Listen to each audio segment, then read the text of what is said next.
Hey everyone! Whenever we hear the name Bruce Lee, the first things that come to mind are his lightning-fast kicks, his punches, and legendary films like Enter the Dragon. But today, I'm going to tell you about a side of Bruce Lee that very few people actually know about. And that is his car collection.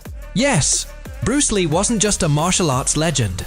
He was also a serious gearhead, someone who was truly passionate about cars. For him, every car wasn't just a mode of transport. It told the story of his philosophy, his hard work, and every stage of his life. So, let's begin this fascinating journey and see which cars Bruce Lee drove on his path from struggle to stardom. Bruce Lee's story begins as an immigrant who came to America to change his destiny. At that time, he had neither money nor fame, just a dream, and the passion to make that dream come true. Back then, the car Bruce Lee owned was nothing close to a luxury vehicle. His first car was a simple and humble Ford Thunderbird. This car was a symbol of his early struggles, a time when he was trying to make a name for himself in Hollywood, teaching martial arts, and taking on small acting jobs just to make ends meet. That Thunderbird wasn't just a car to him. It was a sign of his hard work and his refusal to give up. Every time he sat in that car, he was reminded of exactly how far he needed to go. The Big Boss and the Porsche 911. Then comes the moment that changed Bruce Lee's life forever. When his film The Big Boss was released, he became a global sensation overnight. This was the turning point of his career, a powerful sprint from struggle to stardom. And how did Bruce Lee celebrate this success? He bought himself a stunning 1971 Porsche 911. This car wasn't just a vehicle for him. It symbolized his sprint toward, just think about it, the Porsche 911's agility. Its speed, its precision control, all of it mirrored his own martial art, Jeet Kune Do. Direct, fluid, and completely efficient, with no wasted energy. Whenever Bruce Lee arrived somewhere in that Porsche, people understood that this wasn't just an actor or a fighter, but someone who was literally living out his philosophy. This car was the perfect combination of his confidence, his newfound fame, and his personal philosophy. The red Mercedes-Benz 350SL by 1972, Bruce Lee had become an icon around the world. Cameras followed him everywhere. Fans were desperate to catch a glimpse of him, and his every move made headlines.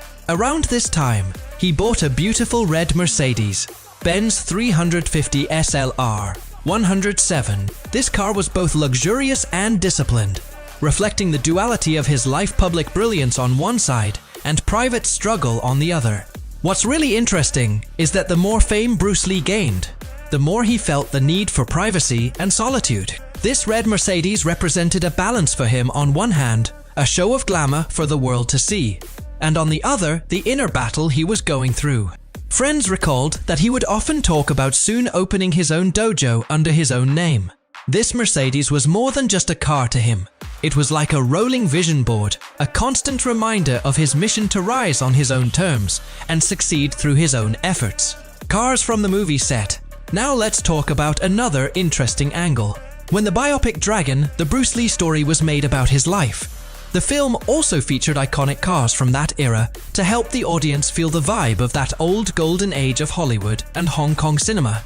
In this film, we see classic vehicles like the Lamborghini 400 GT2 Plus 2, older style Mercedes-Benz models W115 and R107 series, a vintage Porsche 356C Cabriolet, and even a Bentley S3 Continental.